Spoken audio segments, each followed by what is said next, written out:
Salut à tous, c'est Xéon, j'espère que vous allez bien. Donc là on va aller faire un petit tour avec la MRT, mais avant ça je vais passer en pignon de 14 parce que j'avais envie de voir un peu ce que ça donnait comme ça avec une dent de moins au pignon. Et également avant de partir là je vais vous montrer un petit tuto donc que j'avais déjà fait mais que je refais parce que j'ai amélioré ma technique. Donc je vous montre le tuto, ensuite on va sortir avec le pignon de 14 voir ce que ça donne et puis je vous parlerai vite fait des vidéos à venir. Allez c'est parti. Donc aujourd'hui je voulais revenir sur un point, une spécificité donc de ma MRT. Comme vous le savez j'ai un second réservoir. Alors en fait moi le réservoir d'huile je m'en servais plus. Donc pour ceux qui ont la pompe à huile, vous mettez votre huile donc à ce niveau là dans le réservoir d'huile. Moi vu que j'ai enlevé ma pompe à huile et que je tournais qu'un kit, je préfère faire mon mélange moi-même, c'est beaucoup plus sûr. Donc j'avais un réservoir qui me servait à rien, je me suis dit ce serait pas mal si je pouvais m'en servir pour mettre de l'essence. Donc pour s'en servir de réservoir d'essence, il y en a qui tout simplement mettent un petit Y ici. Ils relient donc ça au réservoir d'huile, ça au réservoir normal et ensuite au carbu, voilà. Donc quand ils veulent le remplir, ils remplissent par le bouchon qui est là. Mais moi je trouvais ça pas pratique d'avoir à remplir par ici parce que bon c'est étroit et tout, donc je trouvais ça chiant. Donc moi je voulais vraiment que quand je remplisse mon réservoir principal, ça remplisse le secondaire en même temps.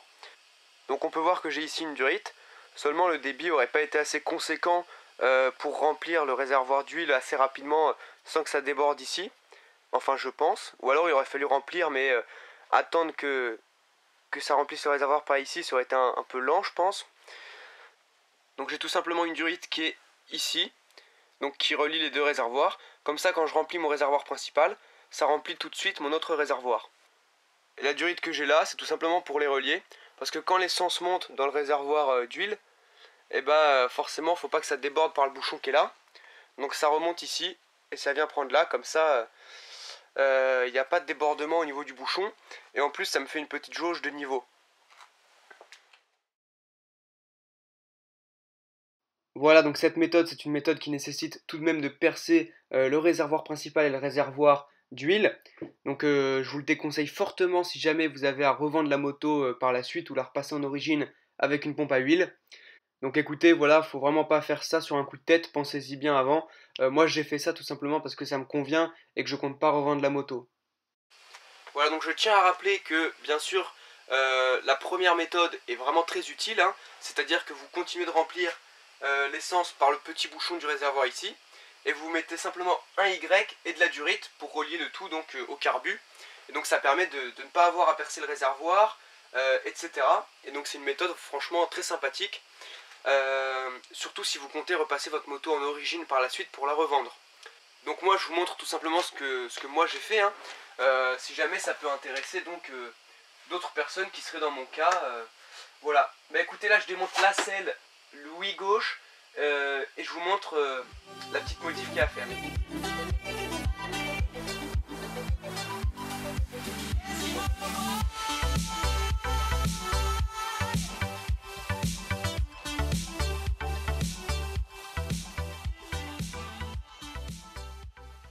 J'ai retiré le réservoir, donc il est percé à ce niveau-là. Tout d'abord, au niveau du matériel, il va vous falloir une tige filetée comme celle-ci, avec 3 écrous, 2 joints papier et du téflon. Donc la première étape, ça va être de retirer le pas de vis de la tige filetée sur plus ou moins 2 cm. Vu qu'on aura retiré le pas de vis, on pourra venir y emboîter une durite et ce sera parfaitement étanche. Alors que si vous laissez le pas de vis, quand vous allez emboîter votre durite, l'essence va réussir à passer en passant par le pas de vis et donc ce ne sera pas parfaitement étanche.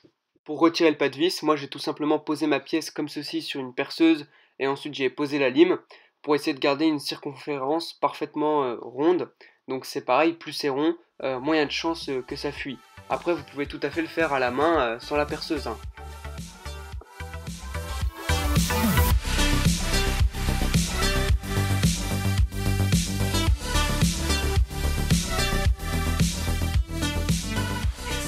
Pour le centrer au mieux, j'avais finalement fait comme ceci.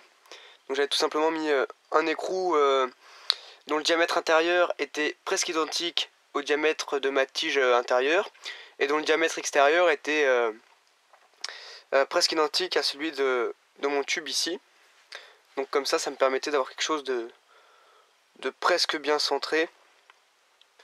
Une fois que votre pièce, vous avez fini donc de retirer le pas de vis d'un côté, comme ici, vous allez la passer à la soufflette pour retirer tous les petits copeaux de métal, pour pas que ça passe dans l'essence quand vous allez la monter sur la moto. Donc je vais vous montrer le principe. En fait, on a un écrou, un contre-écrou. Donc on a écrou, un contre-écrou. On les serre l'un contre l'autre, comme ça c'est bloqué. Ils sont solidaires l'un à l'autre et solidaires à la tige. Ensuite on vient mettre un premier joint papier comme ceci à ce niveau-là. On va s'imaginer que ça c'est notre paroi de réservoir d'huile. Vous allez venir le passer comme ceci au travers. Tac, comme ça. Vous repassez un joint papier ici. Et ensuite tout simplement vous venez avec le pas de vis qui dépasse un peu ici. Vous venez tout simplement serrer. Hop, pour finir de serrer, parce que si vous serrez que comme ça, au bout d'un moment l'ensemble va tourner. Et derrière aussi ça va tourner. Donc ce que vous faites c'est que vous prenez une pince. On vient bloquer ça, donc ça bloque l'ensemble.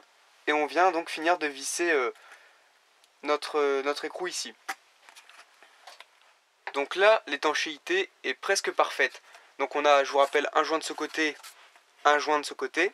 Le problème, c'est que, comme pour là, on a retiré le pas de vis pour que quand on vienne emboîter la durite, l'essence ne puisse pas prendre le pas de vis et finir donc par sortir à ce niveau-là. Donc c'est pour ça que c'est lisse. C'est pour que la durite soit adhère parfaitement, colle parfaitement aux parois donc de notre tube. Et le problème ici, c'est qu'on a en fait un pas de vis, vous voyez, comme ici là, avec des écrous qui ont un jeu assez important. Donc ça veut dire quoi? Ça veut dire que tout simplement l'essence, il va pouvoir passer ici, prendre le pas de vis et réussir à passer donc de l'autre côté. Et donc si on regarde ici sur notre pièce, l'essence il est bien bloqué là. Ici on a lissé pour pas que ça passe. Là il y a bien un joint, c'est bloqué aussi. Le problème c'est que à ce niveau là, on a bien du jeu entre donc notre écrou et la tige filetée. Donc il va pouvoir passer à ce niveau là. Pour remédier à ce problème d'étanchéité, on va venir mettre du téflon. Donc c'est un petit ruban comme ça, vous voyez.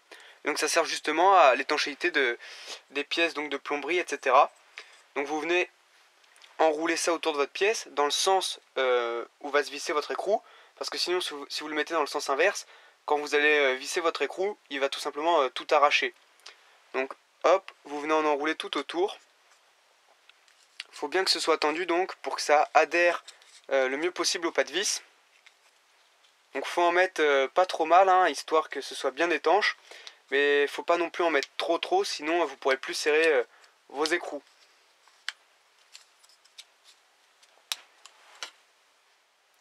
J'ai serré mon écrou, mon contre-écrou. Je suis venu poser mon petit joint papier juste ici. Donc maintenant on va tout simplement monter la pièce sur le réservoir d'huile.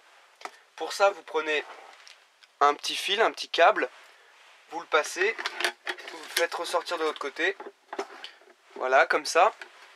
Vous venez enfiler votre pièce de ce côté-ci. Et donc le câble va permettre de le guider jusqu'ici.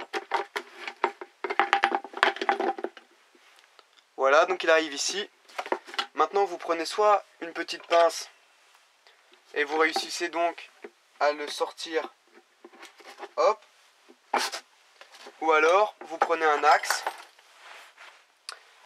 Vous le passez dedans. Et vous venez donc, pareil, le faire sortir. Hop. Voilà. Donc maintenant qu'il est sorti, vous le tirez. Vous retirez le câble que vous aviez mis. Vous prenez votre second joint papier. Vous venez le poser. On prend son écrou et on vient le serrer. Donc vous voyez que là l'ensemble tourne. Donc je ne peux plus serrer mon écrou. Donc je viens prendre ma pince, je bloque l'ensemble, et donc je finis de serrer.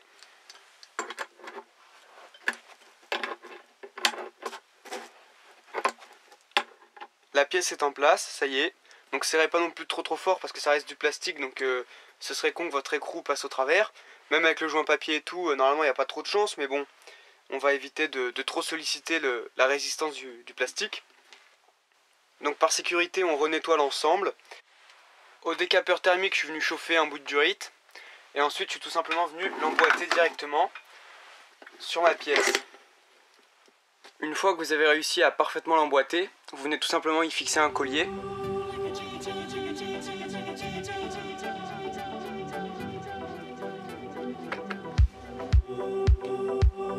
C'est bon, j'ai pu vous montrer le tuto.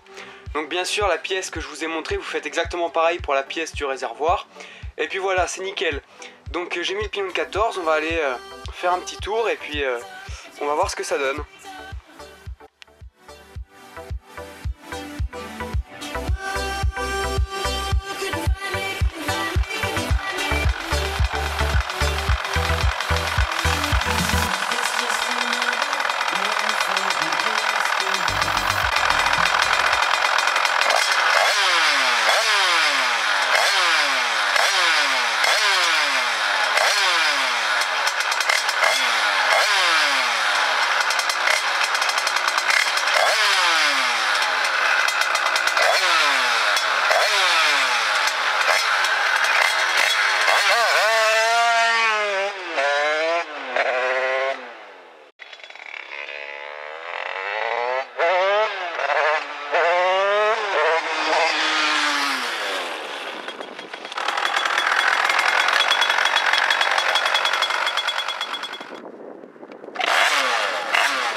Donc là, je sais pas si vous avez vu, mais le sol est vraiment mouillé et dégueulasse. Donc c'est soit ça patine de ouf, soit je prends de l'adhérence d'un coup et la moto elle lève, donc c'est compliqué. Sinon, bah franchement, de très bonnes sensations avec ce kit, hein, ça accélère fort. Il est vraiment sympa. Donc écoutez, je fais un dernier départ arrêté, puis on va se rentrer. Et je voulais vous dire, les prochaines vidéos à venir, il va y avoir un unboxing. Donc je vous dis pas encore c'est quoi, vous verrez. Et il va aussi y avoir donc les réglages du petit Italkit. Donc on va voir ensemble les diagrammes qu'il a maintenant avec le switch à 0,9. Et on va aussi prendre le taux de compression. Et donc on va affiner un peu tout ça.